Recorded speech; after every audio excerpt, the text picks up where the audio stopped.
अगर आप पंचायत चुनाव 2026 में किसी भी पद पे चुनाव लड़ने की सोच रहे हैं, चाहे वो ग्राम प्रधान का चुनाव हो, क्षेत्र पंचायत सदस्य का या बीडीसी का चुनाव हो, या ग्राम पंचायत सदस्य का चुनाव हो, अथवा आप ग्राम सभा के मतदाता हैं या ग्राम सभा के सदस्य हैं, तो ये वीडियो आपके लिए है।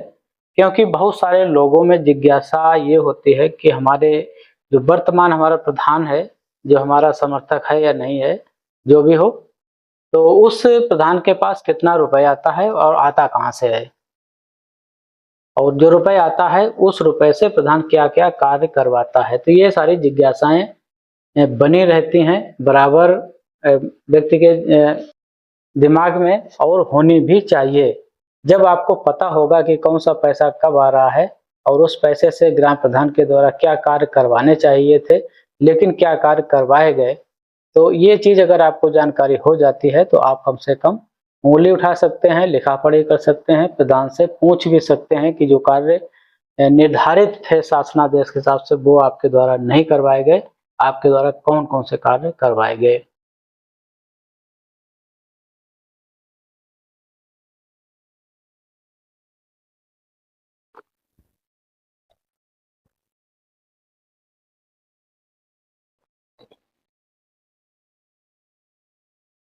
तो आज का हमारा ये वीडियो ग्राम पंचायत में जो धनराशि प्राप्त होती है, ग्राम पंचायत के 2 खाते होते हैं, जिसे ग्राम निधि प्रथम कहा जाता है और ग्राम निधि द्वितीय खाता कहा जाता है। एक में राज्य वित्त आयोग की पंचम वित्त की धनराशि आती है और दूसरे में केंद्रीय वित्त आयोग की 15वां वित्त आयोग की धनराशि आती है। ये दोनों धनराशि से कौन कौन से कार्य कराए जाते हैं, तो पहले मैं बता दूं कि जो केंद्रीय वित्त आयोग होता है उसकी धनराशि वार्षिक रूप जो है लगभग पर व्यक्ति 600 रुपए के हिसाब से आती है साल भर में। वहीं राज्य वित्त आयोग की 400 रुपए के आसपास धनराशि आ जाती है, कभी कभी कम ज्यादा हो जाती है। तो ये मिला के दोनों ही आयोग की धनराशियों को अगर हम देख लें तो 1000 रुपए पर व्यक्ति के हिसाब से धनराशि आती है। तो जैसे आपके गांव में अगर 2000 की आबादी है तो ये मान के चलिए कि 20 लाख रुपए आपके गांव में आता है। अब इस पैसे से काम क्या क्या होंगे, तो ये गाइडलाइंस है राज्य वित्त आयोग की, केंद्रीय वित्त आयोग की, दोनों वित्त आयोग की अलग अलग धनराशि है, अलग अलग गाइडलाइंस है। गाइडलाइन के हिसाब से काम करना पड़ता है। जो केंद्रीय वित्त आयोग है उसमें सबसे पहले आता है जलापूर्ति।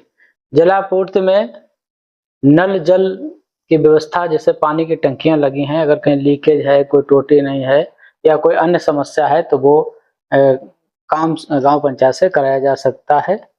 और जल प्रबंधन है, हैंड पाइप मरम्मत का इसमें कार्य आता है, बोरिंग रिबोर का काम आता है, और पाइप पेयजल परियोजना टंकी जो गांव में चल रही हैं उनका कार्य भी इसी आयोग से कराया जाता है।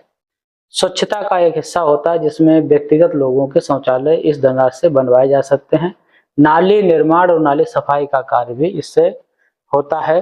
कूड़ा कचरा का प्रबंधन इसी धनराशि से होता है। गांव में जहाँ गंदगी है उसे उठवाना है, कहीं फेंकवाना है, जैसे आज समय में आरआरसी का प्रबंधन हो रहा है सभी गाँव में, तो वो कार्य भी इसमें आता है। ग्राम स्वच्छता अभियान भी इसी योजना के तहत चलाया जाता है। तीसरे नंबर पे आती है स्ट्रीट लाइट। गांव में, गलियों में, चौराहों पे, रास्तों में स्ट्रीट लाइट लगाने की व्यवस्था इसी आयोग वित्त जो है केंद्रीय वित्त आयोग उसके धनराशि से होती है। पुरानी लाइटें अगर पहले से लगी हैं तो उसके मरम्मत का कार्य भी इससे होता है। चौथा आता है ग्रामीण परिसंपत्तियों का, भवनों का निर्माण। जैसे पंचायत भवन नहीं है, सामुदायिक भवन नहीं है या अन्य कोई भवन नहीं है, तो इस धनराशि से ये भवन बनाए जाते हैं, इनकी मरम्मत कराई जाती है, इनको व्यवस्थित करवाया जाता है। पर्यावरण संरक्षण का काम भी इसमें आता है, लेकिन पर्यावरण संरक्षण का काम गाँव पंचायतों में बहुत कम होता है। वृक्षारोपण है, तालाबों की सफाई हो गई, वर्षा जल संचयन का काम इसी में होता है। डिजिटल कार्य आ जाते हैं। डिजिटल कार्यों में जैसे हमारे यहाँ पंचायत सचिवालय हैं, पंचायत सचिवालय में जो नेट की व्यवस्था है, कंप्यूटर की व्यवस्था है, प्रिंटर की व्यवस्था है, और जो भी इस तरह की सामग्री है वो सारी इसमें खर्च होती है। अब आता है पंचम वित्त आयोग, जिसे राज्य वित्त आयोग के अंतर्गत दिया जाता है।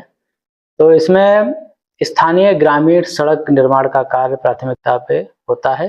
जो गांव के अंदर की छोटी छोटी गलियां होती हैं उनको बनवाना, नालियों का बनवाना, नालियों की मरम्मत का कार्य करवाना। और दूसरी चीज होती है पंचायत कर्मी जो होते हैं उनका मानदेय और वेतन इसी आयोग की धनराशि से दिया जाता है, जिसमें प्रधान हो गया, पंचायत सहायक हो गया, केयर टेकर हो गया, शौचालय वाले, गौशाला के केयर टेकर हो गए, इन सब का पैसा इसी से जाता है। शिक्षण संस्थानों की सहायता एक आदेश है। शिक्षण संस्थान मतलब हमारे जो प्राइमरी विद्यालय हैं, जूनियर विद्यालय हैं, इनमें जो कायाकल्प के मानक है उनको मानकों के हिसाब से विद्यालय को ठीक ठाक कराना, टाइल्स लगवाना, शौचालय बनवाना, उसमें कमोड सिस्टम लगवाना, साफ सफाई हो गई और बिल्डिंग की मरम्मत हो गई, सारे काम इसमें आते हैं।